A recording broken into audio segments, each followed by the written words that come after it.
Yo me quedo en casa. Yo me quedo en casa.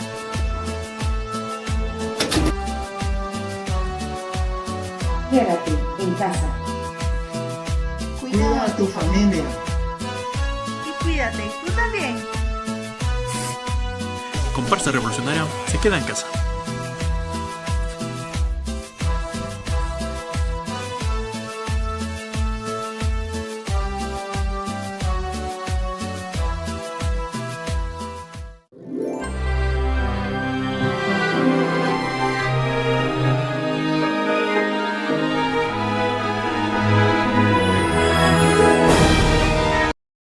Coronavirus, la pandemia. ¿Cuáles son los síntomas? ¿Cómo se transmite? ¿Qué puedo hacer para protegerme y prevenir la propagación de la enfermedad? Nuevo padecimiento que ha encendido las alarmas de los sistemas de salud. Coronavirus, la pandemia.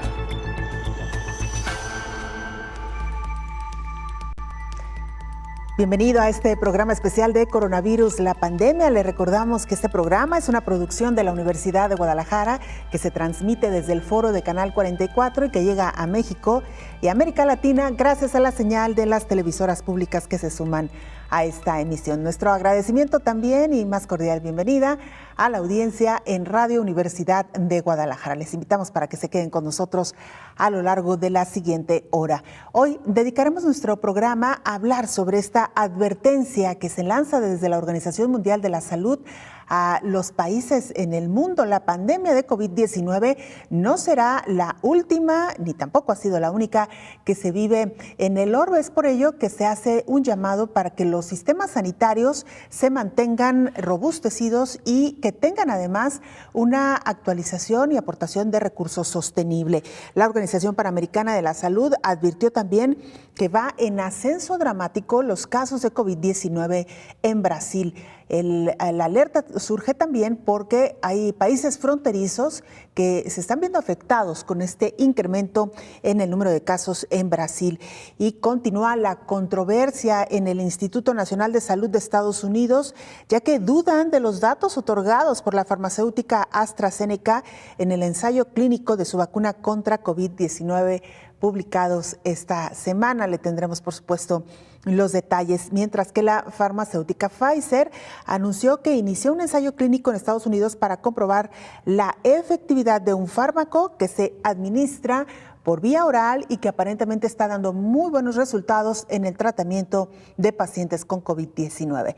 Todo esto y mucho más a lo largo de la siguiente hora. Vamos con nuestra compañera Isaura López Villalobos para que nos ponga en contexto.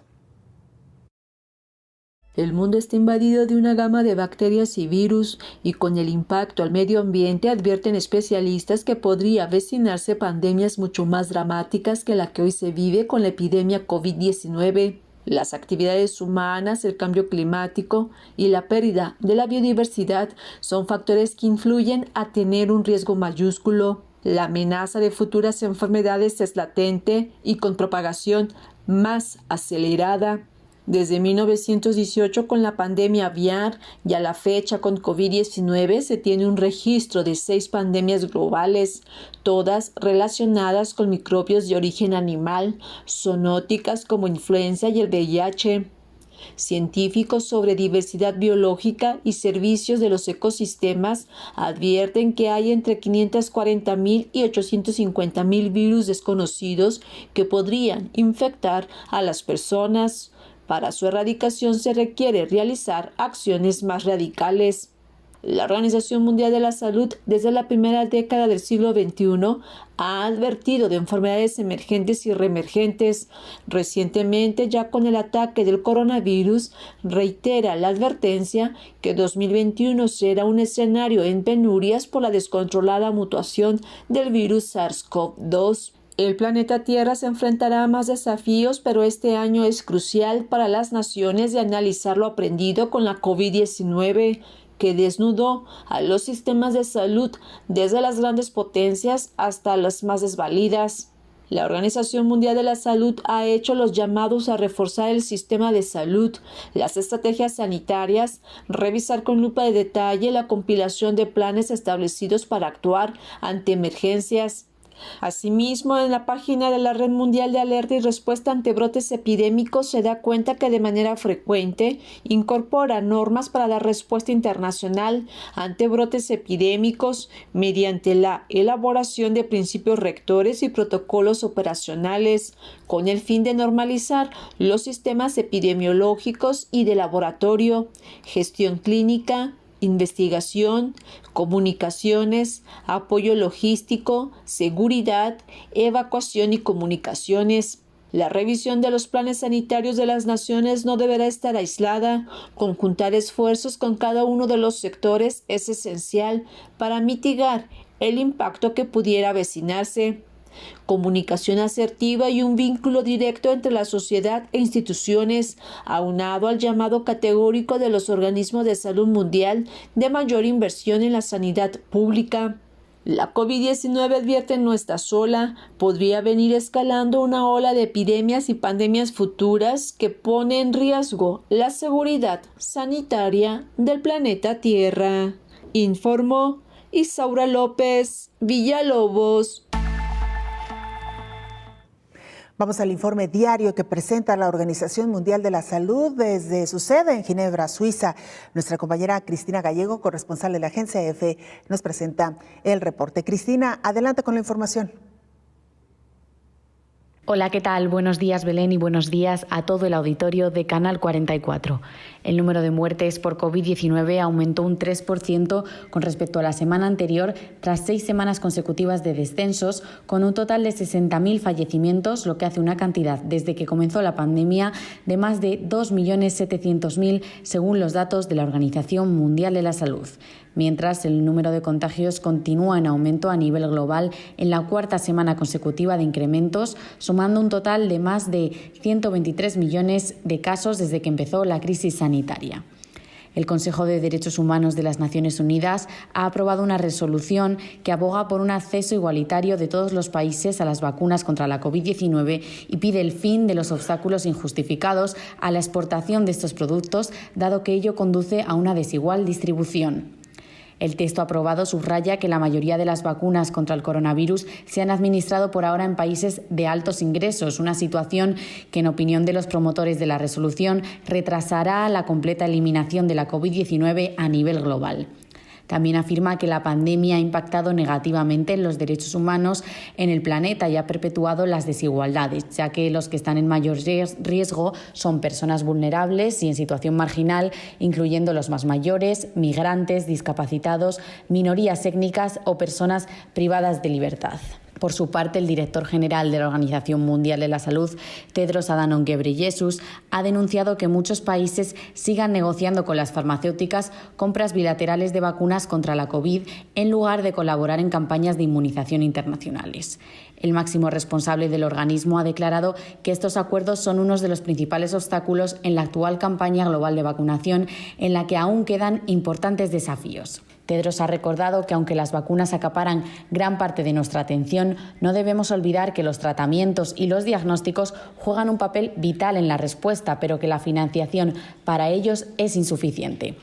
Además, mientras el mundo pone todos sus esfuerzos en la vacunación, las nuevas variantes siguen expandiéndose. Esta semana, la cepa de Reino Unido se identificó en 7 países nuevos, lo que hace un total de 125 naciones con casos de esta variante. La de Sudáfrica se encontró en 11 países más esta semana, lo que hace un total de 75, y la brasileña se expandió por 3 estados más, haciendo un total de 41 a nivel global.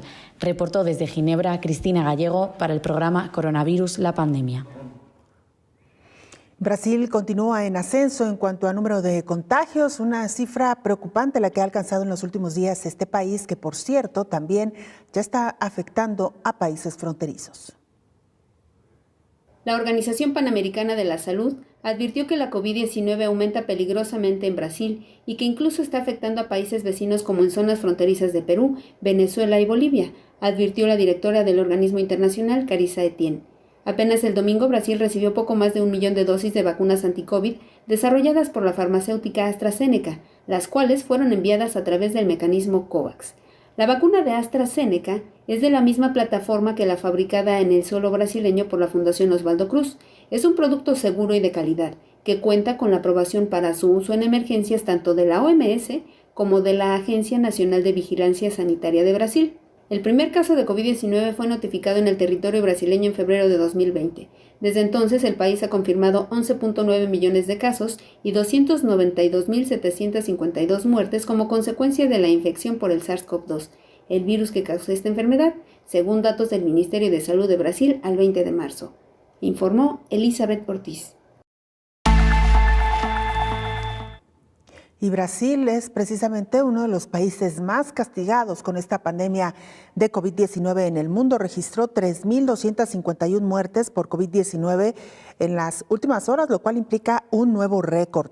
Según el boletín divulgado por la CONAS, el foro que reúne a las secretarías de salud de los 27 estados del país, con 3.251 decesos y 82.493 contagios registrados, el gigante latinoamericano acumula 298.000 víctimas y 12.130.000 casos de la enfermedad desde que se registró el primer caso en febrero del año pasado. A nivel mundial ocupa el segundo lugar con el mayor número de casos tanto de enfermedad como en defunciones. Y a pesar de las enormes colaboraciones y esfuerzos que vimos durante los primeros meses de la pandemia de COVID-19 entre científicos de diferentes partes del mundo, todavía la brecha tecnológica y de investigación que existe entre los diferentes países es muy amplia. La científica en jefe de la Organización Mundial de la Salud, Soumaya Swaminathan, resaltó el trabajo que se realizó durante el año pasado en el mundo a nivel científico y colaborativo, en especial el hecho de que los científicos y países hayan estado dispuestos y abiertos a compartir conocimientos. Ha ayudado a la OMS a adelantarse a los acontecimientos y tal vez es la razón por la que se han conseguido tantas vacunas candidatas. Reiteró que aún así se nota la enorme brecha tecnológica entre los países de ingresos altos, medios y bajos, por lo que se debe reducir esa brecha, permitiendo una transferencia de tecnología, especialmente para algunas de estas nuevas plataformas tecnológicas, como las vacunas de ácido ribonucleico mensajero, ARN mensajero, las producidas por las empresas farmacéuticas Pfizer y Moderna, que ofrecen la posibilidad de poder adaptarse muy rápidamente a las variaciones de COVID-19, así como de crear vacunas contra nuevos patógenos. Se trata de una plataforma perfecta para la respuesta a la pandemia. Ahora es cuando el mundo debe pensar en llegar al final de esta pandemia, pero al mismo tiempo en prepararse para la próxima, asegurándose de que esta tecnología no se limite a unos pocos lugares, sino que esté disponible y pueda utilizarse para controlar algunos de los otros grandes problemas de salud pública, como la tuberculosis, que afecta de manera mortal a millones de personas en países de ingresos bajos, informó Rocío López Fonseca.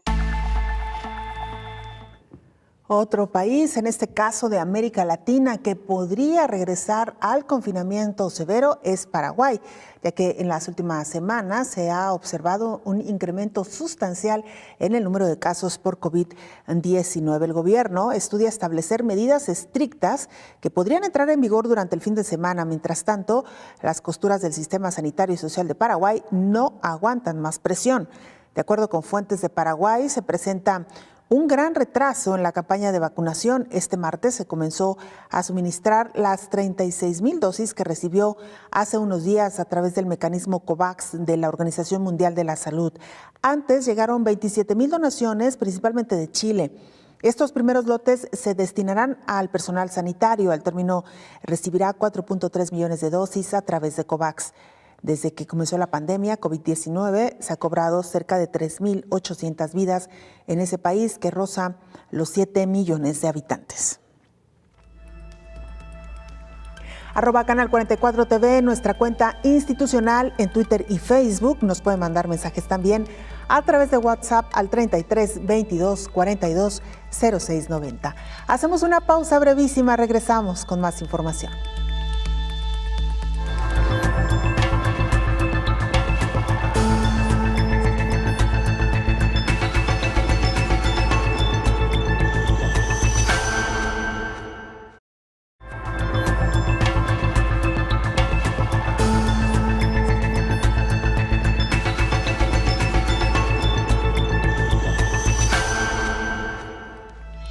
Estados Unidos duda del informe presentado por la farmacéutica AstraZeneca en torno a la seguridad de su biológico.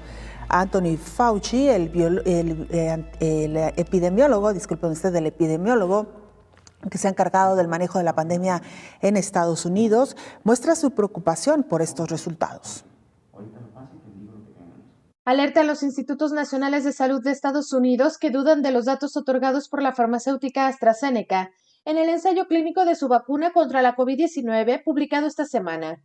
De acuerdo con estos resultados, la vacuna tiene una eficacia del 80% en mayores de 65 años. Además, cuenta con una eficacia del 79% en la prevención de la COVID-19 sintomática y una eficacia del 100% en la prevención de la enfermedad grave y la hospitalización.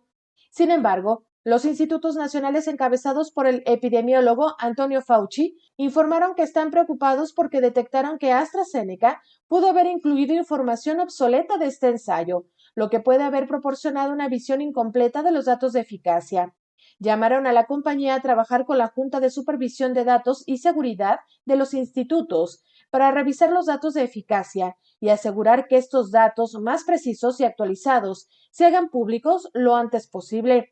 La vacuna de AstraZeneca no ha recibido el visto bueno en Estados Unidos a pesar de estar aprobada en muchos países. Al respecto, los institutos explicaron que la FDA y los Centros para el Control y la Prevención de Enfermedades determinarán la autorización y los lineamientos para el uso de la vacuna después de que los comités consultivos independientes revisen a fondo los datos, informó Rocío López Fonseca.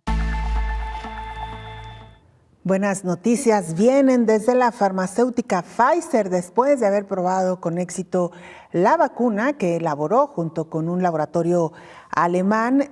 Informa que está en el ensayo clínico para comprobar la efectividad de un fármaco que se administra por la vía oral. En un comunicado, Pfizer explica que su fármaco, llamado PF07-321332, ha demostrado en estudios in vitro ser un potente inhibidor de proteasas con actividad antiviral contra el SARS-CoV-2 y otros coronavirus, lo que sugiere su potencial para el tratamiento de COVID-19 y otras amenazas. El jefe científico de la empresa, Michael Dolsten, mencionó que se diseñó este medicamento como una potencial terapia oral que podría ser recetada con la primera señal de infección sin requerir que los pacientes sean hospitalizados o estén en cuidados críticos. Mientras tanto, en esta búsqueda de nuevas vías para combatir la infección y sus graves consecuencias en algunos pacientes, las autoridades chinas han autorizado los ensayos clínicos de una vacuna contra el coronavirus que se inhala, desarrollada por el laboratorio CanSino Biologics y el Instituto de Biotecnología de Pekín, según han anunciado también este martes en un comunicado. Hasta este momento, 5 vacunas, todas ellas fabricadas localmente, han recibido en China una autorización con condiciones o una homologación de urgencia, pero ninguna se administraba por vía respiratoria. La seguridad y eficacia de esta vacuna que se inhala tiene que confirmarse en ensayos, afirma CanSino.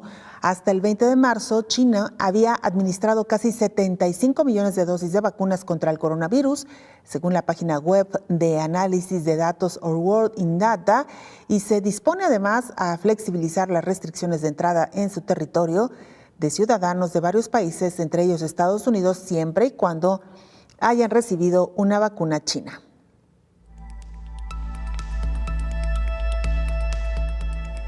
Los organismos internacionales de salud hacen un llamado a los países a no bajar la guardia y reforzar sus sistemas de salud, mantener este cuidado que se ha tenido a lo largo de los meses de pandemia, porque advierten COVID-19 no será la última pandemia que asole al mundo. La Comisión Paneuropea de Salud y Desarrollo Sostenible pidió a los gobiernos, iniciativa privada y a las organizaciones internacionales que reconsideren sus prioridades políticas generales, intensifiquen las inversiones y mejoren la gobernanza de bienes públicos como la salud y el medio ambiente. A menos que estos 3 esfuerzos se lleven a cabo enérgicamente, es poco probable que el mundo pueda evitar nuevas pandemias devastadoras u otras crisis de salud mundial. Las propuestas clave descritas en este llamado a la acción son identificar, evaluar y responder a los riesgos que surgen de las actividades humanas, incluyendo incluido el cambio climático, las infecciones zoonóticas emergentes y la resistencia a los antimicrobianos, mediante el establecimiento de un panel intergubernamental sobre amenazas a la salud, reparar las fracturas en la sociedad y revitalizar la confianza en las instituciones, identificando e interactuando con las personas que carecen de derechos y mejorando el acceso a los servicios sociales y de salud. Reconocer que el gasto en atención médica, asistencia social, educación e investigación es una inversión en el capital humano e intelectual que impulsa el progreso. Crear a nivel del G20 una Junta de Salud Global inspirada en la Junta de Estabilidad Financiera para identificar las vulnerabilidades que amenazan a la salud de los seres humanos, además de promover un tratado internacional sobre pandemia y fomentar el descubrimiento y desarrollo de medicamentos, tecnologías médicas, soluciones digitales e innovaciones organizativas, así como mejorar la transparencia de las asociaciones público-privadas, informó Elizabeth Ortiz. La Organización Mundial de la Salud prepara un proyecto sostenible para la seguridad sanitaria y la resiliencia a fin de romper el ciclo de pánico y olvido. En un comunicado de la Organización Mundial de la Salud, se recordó que la COVID-19 no será la última emergencia sanitaria que padecerá el mundo, por lo que urge una preparación sostenible ante emergencias sanitarias para hacer frente a la próxima pandemia. La OMS prepara un proyecto sostenible para la seguridad sanitaria y la resiliencia, adoptar un enfoque de toda la sociedad y romper el ciclo de pánico y olvido. Las crisis pasadas han demostrado que, una vez que se controla un brote, los gobiernos y la población tienden a centrar su atención en otras preocupaciones urgentes. Este ciclo de pánico y olvido ha impedido el desarrollo de una preparación eficaz ante emergencias sanitarias en todo el mundo. La COVID-19 ha puesto al descubierto la verdad. Llegado el momento, el mundo todavía no está preparado, sentencia el director de la OMS, Tedros Adhanom. Llamó a invertir en preparación con un enfoque que abarque a todas las instancias gubernamentales y toda la sociedad. Esta no será la última pandemia ni la última emergencia sanitaria mundial.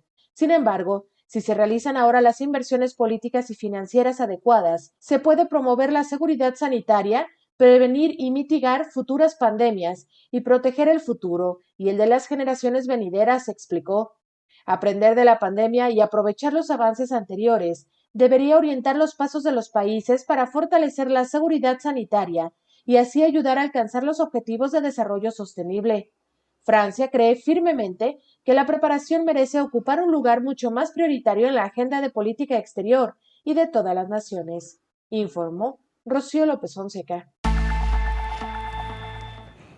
Y esta mañana aterrizó en el Aeropuerto Internacional de la Ciudad de México un nuevo cargamento de vacunas para México. Se trata de 170,625 dosis de la vacuna de Pfizer y BioNTech, la aeronave que salió de Bélgica e hizo una escala en la ciudad de Cincinnati, en Estados Unidos, aterrizó hoy a las 8 de la mañana con 12 minutos. Estas vacunas de Pfizer-BioNTech forman parte del 13º embarque que esta farmacéutica envió a México, debido a que estas dosis requieren estar en un estado de ultracongelación para mantener su calidad.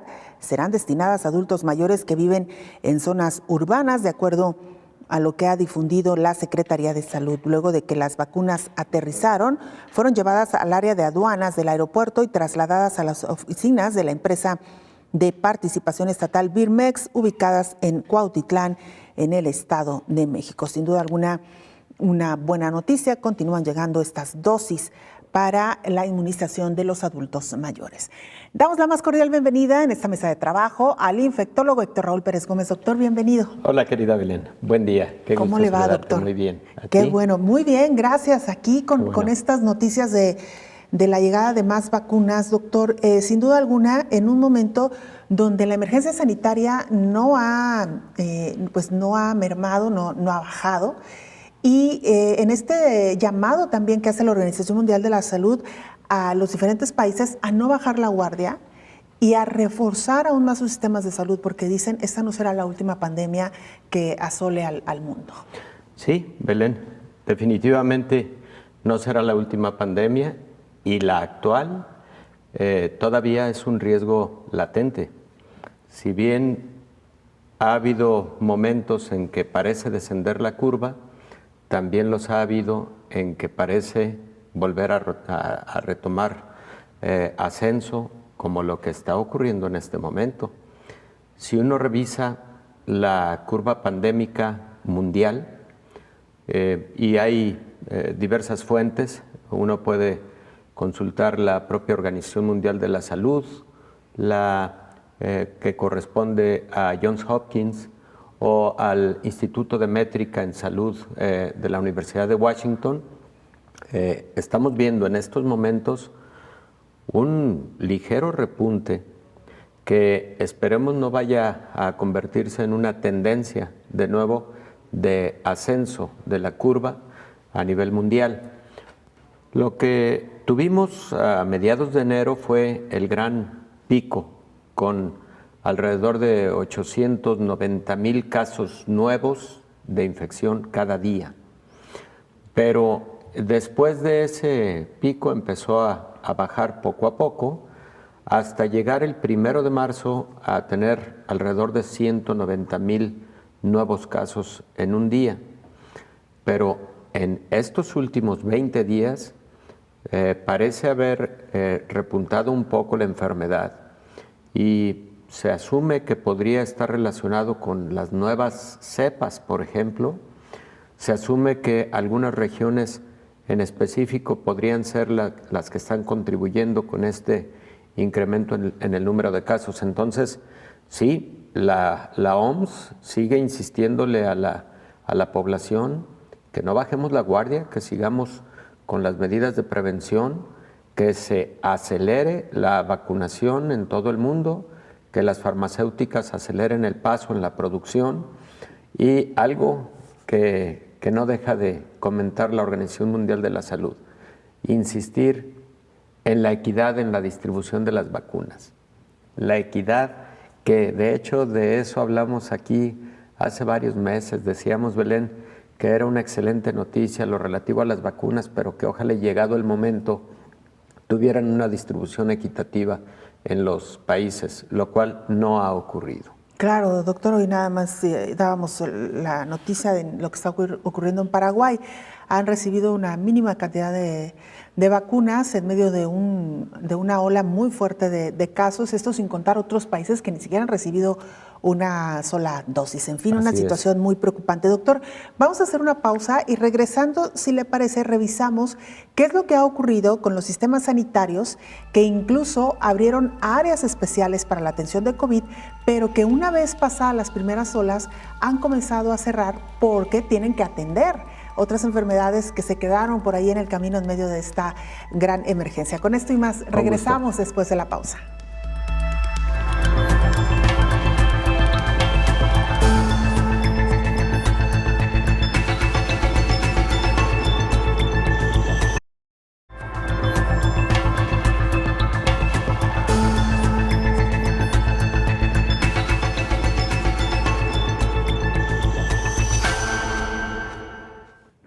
María Díaz Valderrama es nuestra compañera corresponsal de la agencia EFE en Francia, otro país que también está sufriendo un incremento en el número de casos en las últimas semanas.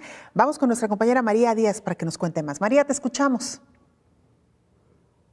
Hola, ¿qué tal, Belén? Buenos días a todo el auditorio de Canal 44. Francia ha acelerado la campaña de vacunación al máximo para tratar de aliviar una situación sanitaria cada vez más preocupante. El presidente francés Emmanuel Macron ha apostado por administrar vacunas a un ritmo mucho mayor, especialmente en las zonas del norte y el noroeste, las más afectadas por la expansión del coronavirus. Las medidas restrictivas que se prolongan ya desde octubre y que en las últimas semanas han sido endurecidas para un tercio de la población está poniendo a prueba a los franceses hastiados de la situación y cada vez más reacios a seguir ciertas consignas. El gobierno juega ahora la carta de la inmunización masiva que espera conseguir de aquí al verano, sobre todo a través de los vacunódromos, grandes espacios como pabellones o estadios dedicados temporalmente a administrar vacunas. Pero mientras tanto, los datos de la pandemia continúan empeorando.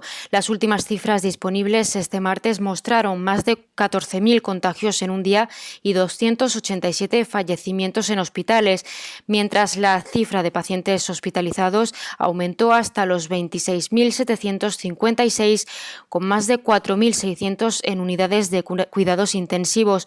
Este miércoles, una segunda ministra del gobierno de Macron, la responsable de Cultura con 74 años, tuvo que ser hospitalizada tras haber dado positivo el pasado sábado. La ministra de Trabajo se encuentra también ingresada.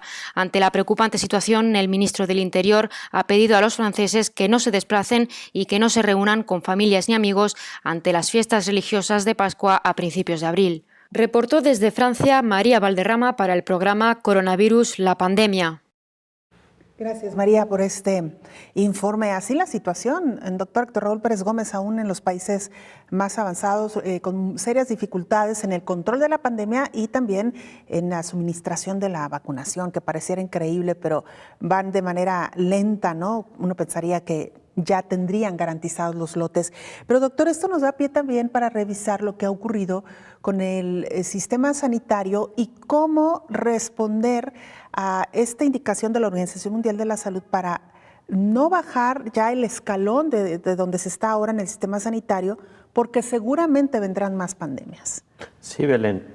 Esta pandemia, entre otras cosas, nos debe enseñar a eso, a que el mundo, la humanidad está en riesgo latente de otro tipo de epidemias y pandemias. Condiciones diversas pueden propiciar estos riesgos. Ayer fue el Día Mundial de Atmosférico, si mal no recuerdo, y así como tenemos el Día Mundial o el Día Internacional del Agua, tenemos el Día del Medio Ambiente, etcétera, porque muchos fenómenos, sobre todo relacionados con el deterioro del medio ambiente, la crisis del agua mundial, el cambio climático, específicamente el sobrecalentamiento global, han llevado a condiciones propicias para el desarrollo de enfermedades infecciosas. El 75% de las enfermedades infecciosas que tienen luego comportamientos epidémicos son zoonosis, surgen de especies animales que luego llevan la infección a los seres humanos.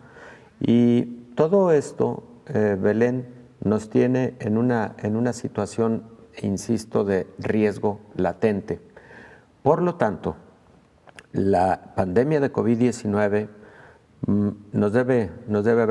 nos está dejando muchas enseñanzas que ojalá y no perdamos de vista en ningún momento. Una de ellas, pues, es el hecho de que realmente ningún país estaba preparado para enfrentar esta crisis sanitaria, ni desde el punto de vista de su infraestructura en salud, ni desde el punto de vista del número de profesionales de la salud por habitante, que aun cuando sabemos que los profesionales de la salud han hecho el mayor de sus esfuerzos con una entrega, una dedicación, un alto sentido de responsabilidad, sí, pero se requiere más personal de la salud. Por lo tanto, se requiere también un mayor presupuesto para salud en todos los países prácticamente, y como bien lo señala la OMS, ha instado a las naciones y a las regiones para que efectivamente, a partir de lo establecido para el control de esta pandemia de COVID-19, no se baje ni un escalón más, sino al contrario, demos más fortaleza a los sistemas de salud para la vigilancia epidemiológica, la vigilancia microbiológica, la atención a los pacientes enfermos, la atención de alta especialidad para los más graves, etcétera, pero también algo que es fundamental, sin descuidar las demás enfermedades que causan morbimortalidad en el mundo. Y ahí están las enfermedades cardiovasculares, primer lugar. Segundo lugar, diabetes y sus complicaciones, otras enfermedades endocrinológicas, la obesidad y todas sus complicaciones. Evidentemente, el cáncer con todas sus modalidades de presentación, alrededor de 270 tipos de cáncer que están descritos a nivel mundial. Las enfermedades pulmonares crónicas como el asma bronquial, el enfisema, la bronquitis crónica, que están muy relacionadas evidentemente con el deterioro del medio ambiente. En fin, una serie de enfermedades crónico-degenerativas que deben seguir teniendo una atención óptima, porque de otra forma estaríamos ante dos graves problemas. Uno, el de la propia pandemia de COVID-19 y dos, el del descuido de enfermedades crónico-degenerativas que de suyo ya eran un serio problema de salud pública a nivel internacional. Claro, doctor, si algo nos ha dejado de positivo esta pandemia es que hemos volteado a ver los sistemas de salud en el mundo y hemos descubierto que muchos de ellos estaban bastante deteriorados y también pues poco estructurados. Y sí, lo decíamos también en algún momento, doctor, que algunos países han administrado la pobreza que hay para poder atender esta emergencia. Es decir, que han tenido que descobijar otras áreas, como usted ya lo mencionaba, otras enfermedades, para poder atender la pandemia de COVID-19. La pregunta es, ¿cómo crecemos esta cobija para que sin descuidar COVID y por el contrario, incrementar las estructuras que atiendan las enfermedades infecciosas, podamos a la vez también atender al resto de enfermedades? Nos queda claro, doctor, que hay países que administran cantidades inmensas a áreas no prioritarias y tendremos que decirlo, el caso de Estados Unidos con el armamento o las guerras, claro. Pero hay países donde realmente no hay recursos que alcancen para los sistemas de salud y el resto de las demandas. Sí, Belén, hay países con tal nivel de pobreza en los que incluso la seguridad alimentaria es un serio problema. Así, de ese nivel es la amplia brecha del desarrollo y la riqueza de las naciones, ¿no? Y lo dices muy bien, hay países que difícilmente pueden resolver sus necesidades elementales de subsistencia. Entonces, hablar del fortalecimiento de sistemas de salud a través de una inversión mayor, pues representa un problema, todo un reto. Pero en ese sentido, Belén, creo que es cuando los conceptos de salud global y de salud internacional deberían estar revisándose y aplicándose, pero con mucha contundencia. Mira, Belén, hace muchos años, hablemos de 3 décadas atrás, hablábamos de salud pública, un concepto fundamental que tiene al menos 2 siglos de estar presente en el pensamiento de los profesionales de la salud, de los estudiosos de la salud y de los sistemas de salud, la salud pública, en sus diversas facetas de prevención, de detección oportuna de enfermedades, de promoción de la salud, de educación para la salud, etc. Hace 3 décadas surge un concepto muy importante que es salud internacional, porque nos dimos cuenta de que no solamente era importante la salud pública, sino la salud de todos los países en su conjunto para hablar precisamente de una mayor protección. Nos dimos cuenta que el mundo global también representaba riesgos globales para la salud y mientras mayor movilidad, etcétera, pues también mayores riesgos, mayores retos para la salud.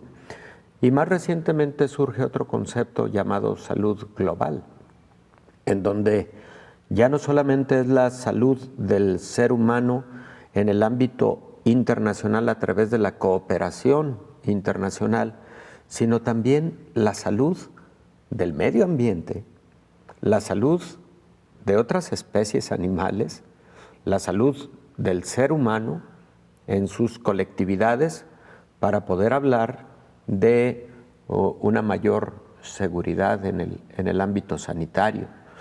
Entonces, Hoy más que nunca se necesita la cooperación internacional para lograr esa salud global y para que los países que sí tienen grandes dificultades para fortalecer sus sistemas de salud por motivos económicos tengan el apoyo de las naciones que sí pueden brindarlo.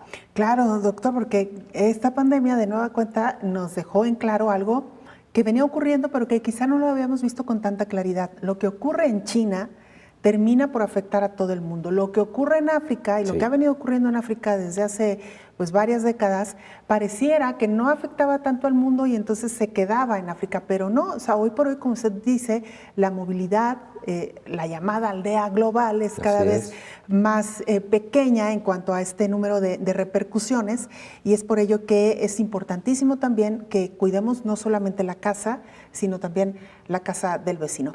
Con esto regresamos, con esto y mucho más regresamos después de la pausa. Un gusto, Belén. Una pausa.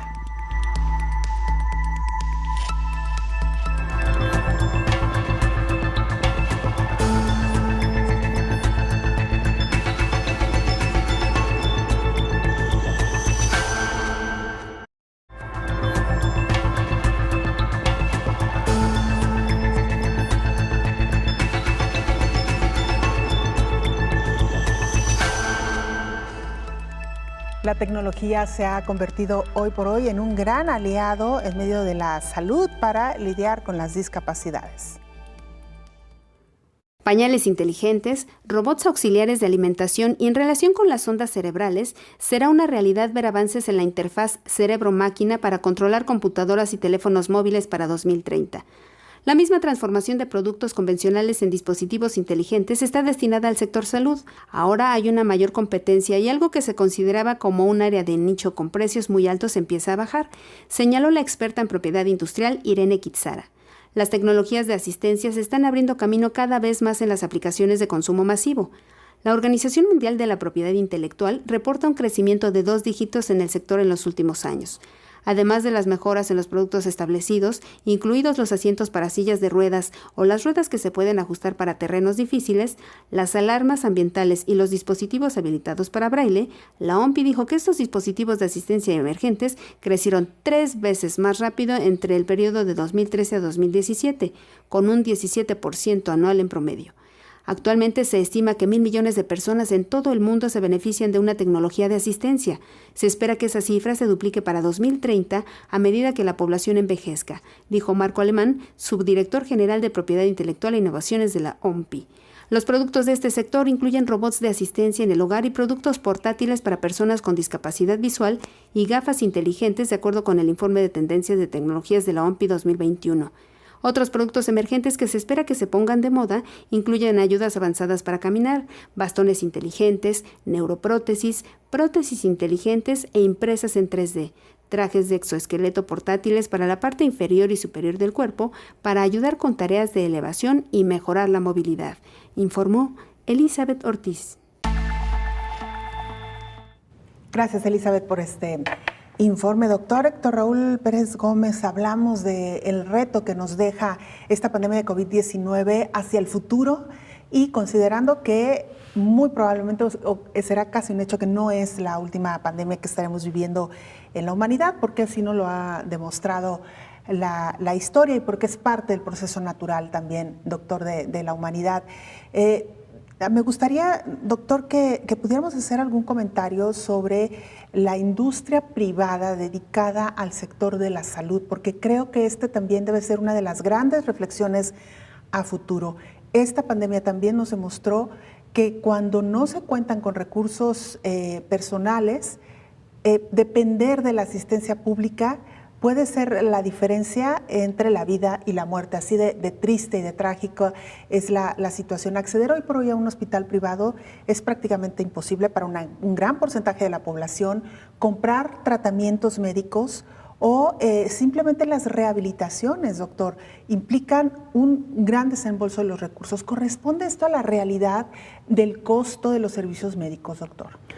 Mira, Belén, hay estimaciones de que, para empezar, las personas que no tienen cobertura de algún seguro de gastos médicos y que no tienen derechohabiencia a algún sistema público de salud, el 85% difícilmente podrán costear de su bolsillo una atención hospitalaria para una enfermedad grave, como ha sido el caso de COVID-19. Esa es una muy triste y lamentable realidad. Muchos países, evidentemente, tienen sistemas de salud que brindan cobertura incluso a población abierta que no tiene derechohabiencia a estos sistemas o subsistemas de salud.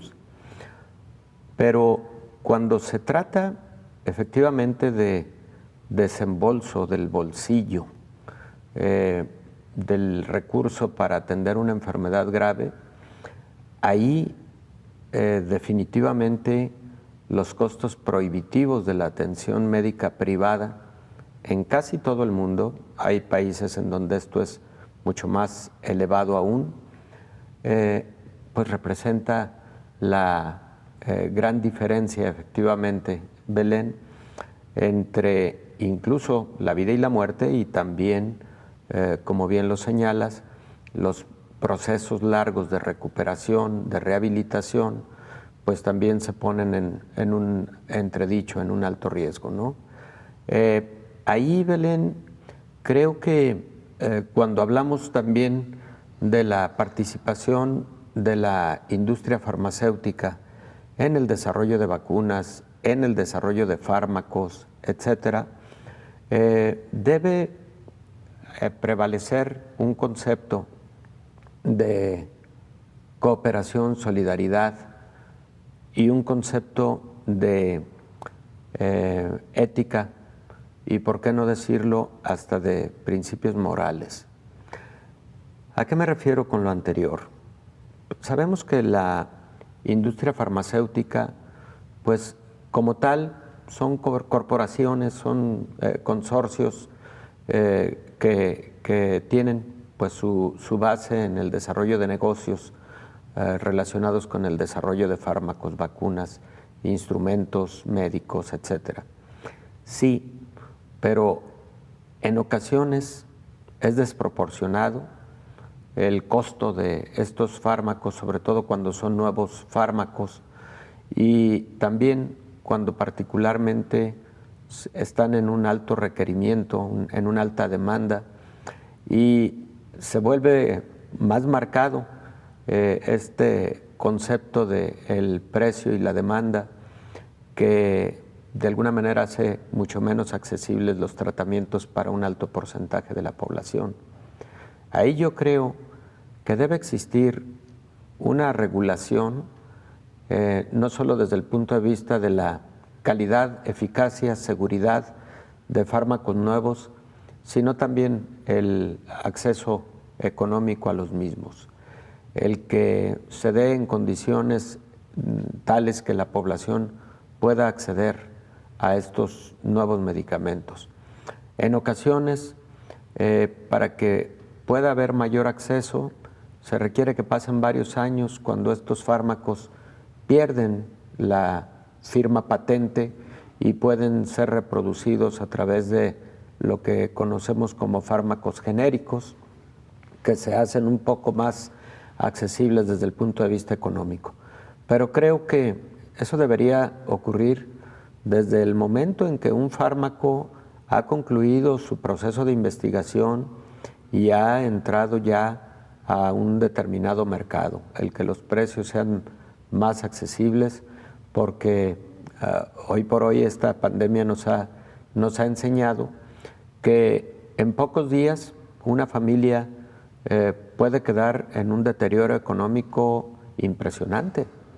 Incluso familias, Belén, que tuvieron derechohabiencia a algún sistema o subsistema de salud, tienen deterioro en su economía impresionante cuando tienen a un paciente con COVID-19 que ha requerido hospitalización, etcétera, por el solo hecho incluso de que el enfermo sea el sustento de una familia o por el solo hecho de que más integrantes de la familia dedican el tiempo a la atención de dicho enfermo. Todo eso genera impacto a la economía familiar.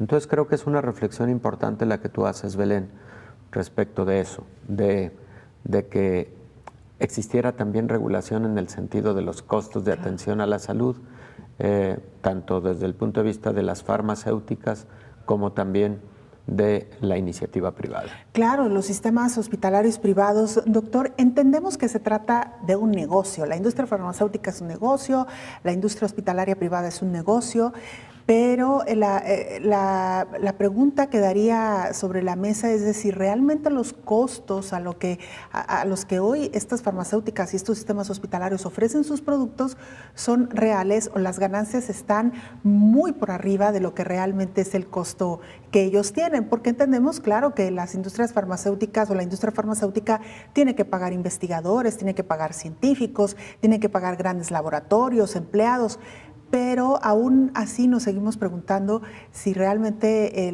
sus ganancias no están muy por arriba del costo que hoy por hoy les genera. Le decía a usted, doctor, hoy hay medicamentos que cuestan miles de pesos, así literal, ¿no? Tratamientos, lo decíamos en el caso de COVID, que había un medicamento que es prácticamente imposible acceder a él, ¿no, doctor? Sí, y que por la ley de la oferta y la demanda se vuelven más difíciles de adquirir todavía, Belén. El caso del Remdesivir, por ejemplo, que teniendo un determinado costo se incrementó hasta el doble y quizás en momentos hasta el triple de su costo habitual, con motivo de la alta demanda que ha venido teniendo por motivo de atención a pacientes con COVID grave, hospitalizados, ¿no? Pues la reflexión ahí queda, doctor, ojalá que en un futuro se pueda tener esta revisión de precios, porque como usted lo decía, se trata incluso de un tema de ética, de moral. No estamos hablando de productos de lujo, no estamos hablando de productos de segunda o tercera necesidad, son productos de primera necesidad que hoy por hoy están representando sin duda alguna pues digamos la panacea para poder continuar en este planeta, porque ya lo vimos, sin salud difícilmente se puede tener el resto de los bienes, doctor. Así es, efectivamente, Belén. Doctor, muchas gracias, como siempre, un gusto charlar con usted. Igualmente, gracias. Gracias, doctor. Nosotros nos vamos, gracias por habernos acompañado. Le invitamos para que nos sintonice en la siguiente emisión de Coronavirus, la pandemia. Hasta entonces. Coronavirus, la pandemia.